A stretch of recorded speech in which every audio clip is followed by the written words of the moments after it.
Meus irmãos, a paz do Senhor Jesus, vamos dar mais uma aula aqui e será uma aula de continuidade, a terceira aula que nós iremos falar sobre o pré-tribulacionismo, mostrando que a igreja não vai passar pela grande tribulação. Então vamos citar nesta aula outros argumentos que comprovam que a igreja não vai passar pela grande tribulação.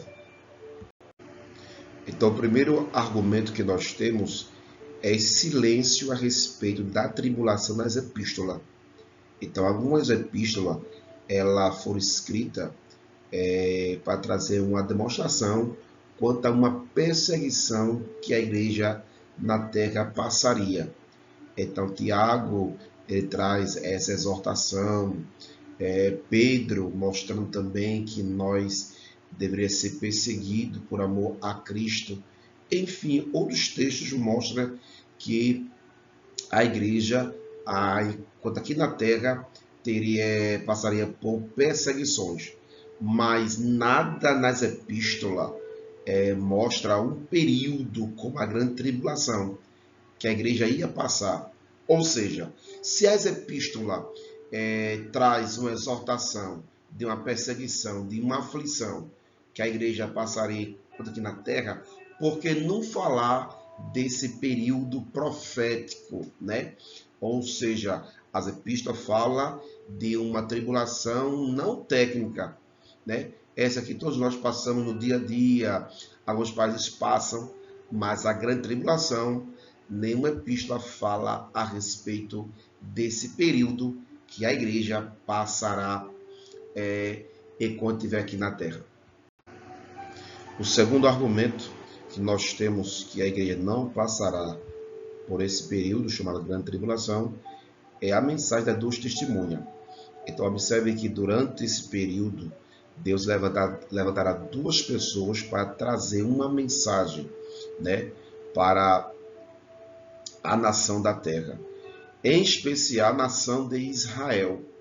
Então, se você observar os trajes desse personagem, a autoridade que eles têm em proclamar essa mensagem de Cristo, você pode ver que é uma mensagem de lamento, uma mensagem de lamentação, é um alerta para aqueles que estão aqui na terra. Então, em nenhum momento essa mensagem das duas testemunhas tem direção para a igreja do Senhor. Então, se não tem a direção para a igreja do Senhor, então é sinal que a igreja do Senhor não está dentro desse período, né? Dentro desse período chamado Grande Tribulação. Então, você pode ler aí Apocalipse, capítulo 11, versículo 3, que esses dois personagens irão trazer essa mensagem para a nação de Israel, para aqueles que estarão vivendo esse período da grande tribulação e não a igreja do Senhor. Meus irmãos, então a terceira argumentação que nós temos é a respeito do destino da igreja.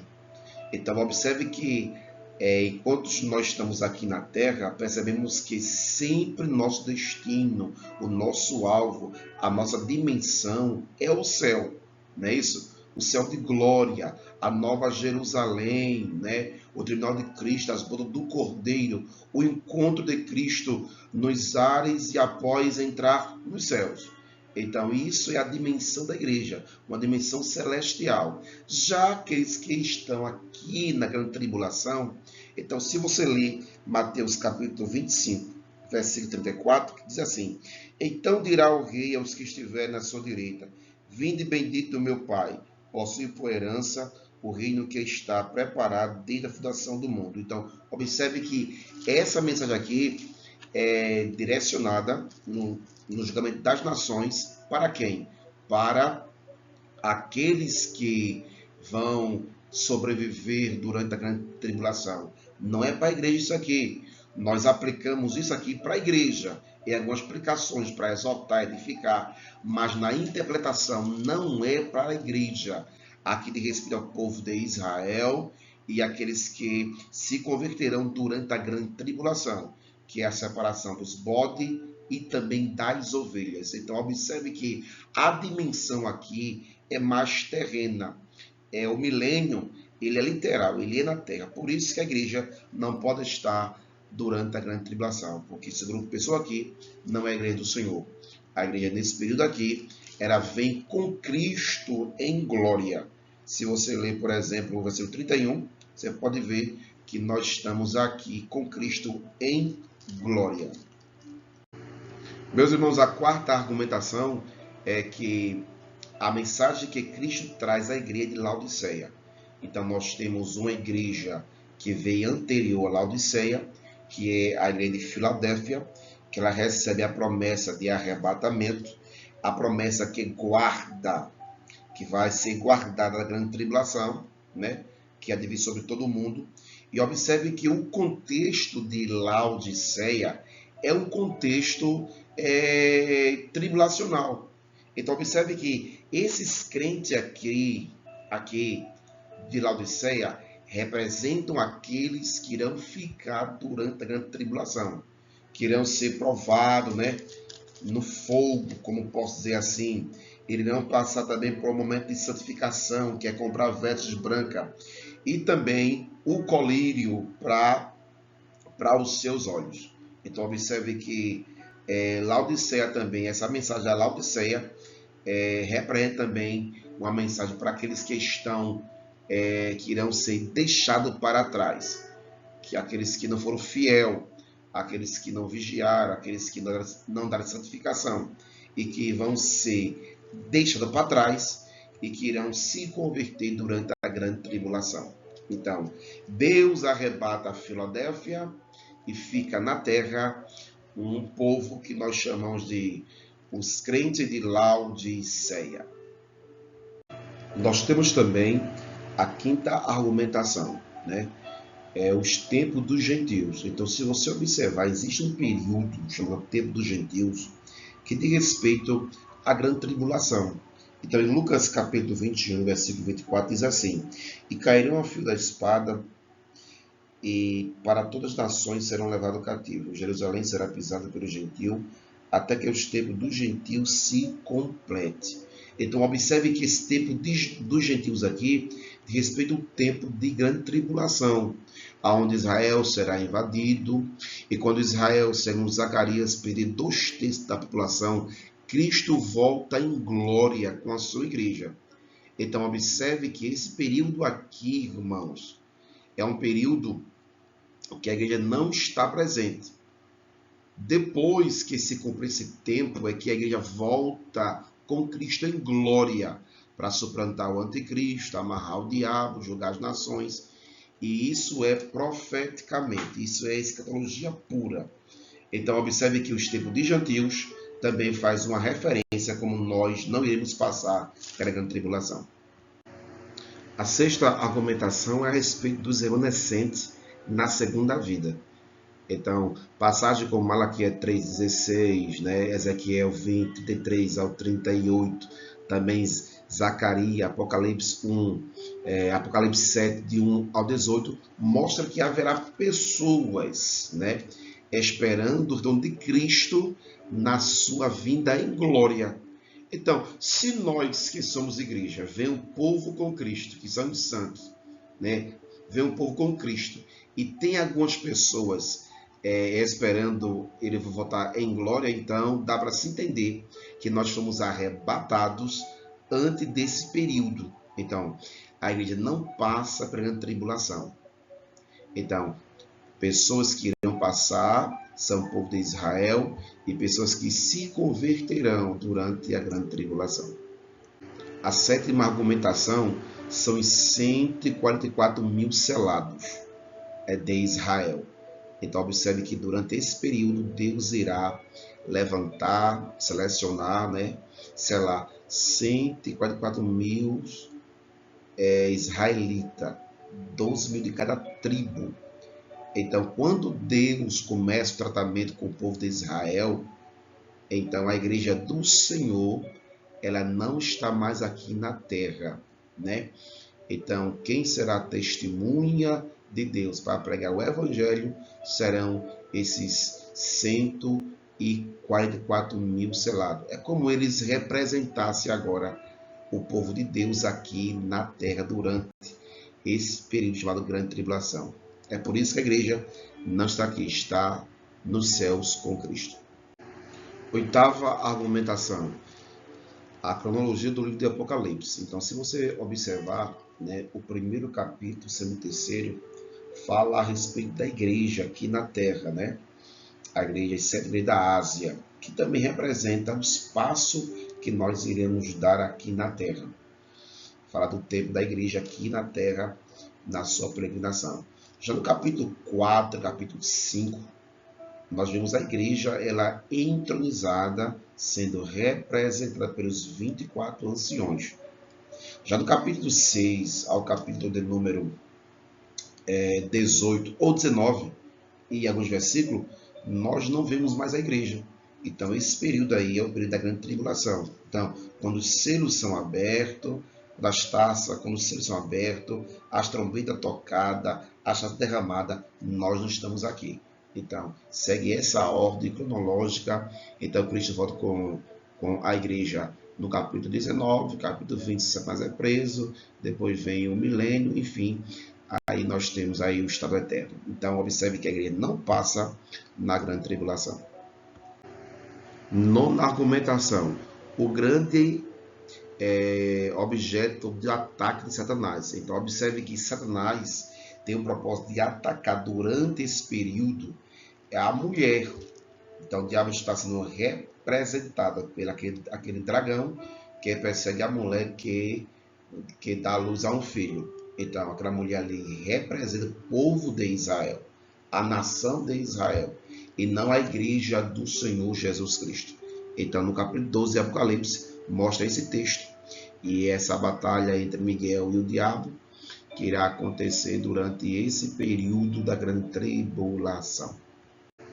Décima argumentação, apostasia do período. Então, haverá uma apostasia, né, durante esse período.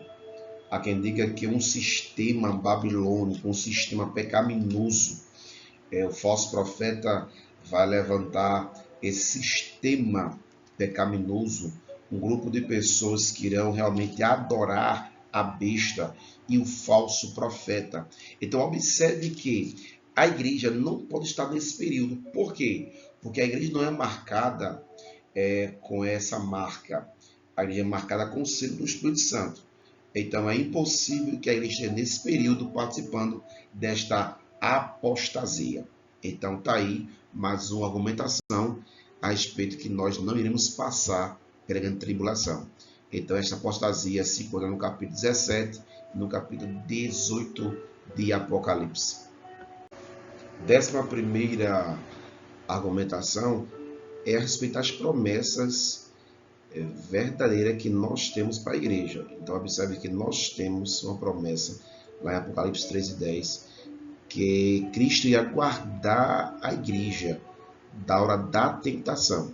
Então, isso mostra que a igreja realmente não passará por esse período.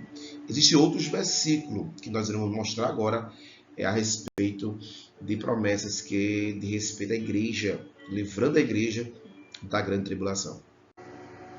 Então, está aí a segunda promessa. Nós temos aí 2 Tessalonicenses 5:9, porque Deus não nos destinou para a ira, mas para alcançar a salvação, mediante nosso Senhor Jesus Cristo. Então, se você observar, né, este texto bíblico, nós temos que a igreja não passa pela grande tribulação, porque a grande tribulação diz respeito à ira de Deus, descreve o momento de ira de Deus. O derramamento da ira de Deus é para aqueles que irão ficar durante a grande tribulação e também para o anticristo e os seus seguidores. Meus irmãos, a 12ª argumentação é a respeito de uma concordância tipológica. Então, se você observar alguns textos nas Escrituras, nos dá-nos um entendimento, né, uma interpretação tipológica. Por exemplo, quando Deus estava para destruir Sodoma e Gomorra, ele tirou Ló com sua família de Sodoma e Gomorra. Então, como a Bíblia diz que o dia da vida de Cristo será como o dia de Noé. Então observe que Deus poupou a família de Ló. Deus poupou suas filhas, né? E a sua esposa só pereceu porque ela olhou para trás. Houve uma desobediência. Também nós temos também o período de Noé, né? Que a vida do Senhor será como o dia de Noé. Então, antes que Deus mandasse chuva sobre a terra para destruir toda a humanidade, animais, enfim, observe que Deus preservou quem? Noé e a sua família na arca. Então, é com base nessa argumentação que nós entendemos que a igreja não vai passar pela tribulação, né? Deus dará livramento à igreja, porque a Bíblia diz que o dia do arrebatamento é o dia também do livramento da igreja. Assim como Deus, ele preservou Ló, preservou Noé, a sua família, preservou também Raabe, né, aquela invasão, destruição ali de Jericó. Também nós entendemos que a igreja também ela vai ser preservada desse período chamado período da grande tribulação. Então, está aí mais alguma argumentação a respeito da visão pré-tribulacionista. Amém, meus irmãos? Então, vamos agora agradecer a Deus por este momento. Essas aulas ficou um pouco extensa, 3 momentos para falando sobre o pré-tribulacionismo, mas foi glorioso. Nós iremos aprender a argumentar a respeito dessa teoria. Então chegamos ao fim, meus irmãos, dessas aulas, e nós aprendemos várias argumentações a respeito do pré-tribulacionismo. Eu queria que você, né, absorvesse essas informações para poder ser um apologético, né, ser um defensor da nossa teoria, nossa crença. A igreja não passará pela grande tribulação, vai ser arrebatada, né, antes que inicie esse período chamado grande tribulação, que é justamente a última semana profética daquela revelação das 70 semanas de Daniel. É a 70ª semana para cumprimento e tratamento do povo de Israel. É onde as taças serão derramadas, selos serão abertos e trombetas serão tocadas. E a igreja não estará nesse período. O período que nós iremos passar é o tribunal de Cristo, depois do Cordeiro. Quando findar aqui na terra essa semana profética, nós voltaremos com Cristo em glória para reinar com Cristo no milênio. Vamos orar a Deus, pedir Deus graça, força e nos ajude nós continuar com esse projeto aí, ensinando a palavra do Senhor. Pai de amor, Pai Santo Jesus, estamos aqui em Tua presença, Pai, para te explicar a Tua bondade, Tua misericórdia, Tua compaixão, a Tua santificação em nossas vidas. Abençoa Teus servos, Teus filhos, no nome de Jesus, nos dá conhecimento da Tua palavra, Pai. Nos guarde com a Tua potente mão. É isso que te peço em nome de Jesus. Amém. Deus te abençoe. Uma boa aula no nome de Jesus.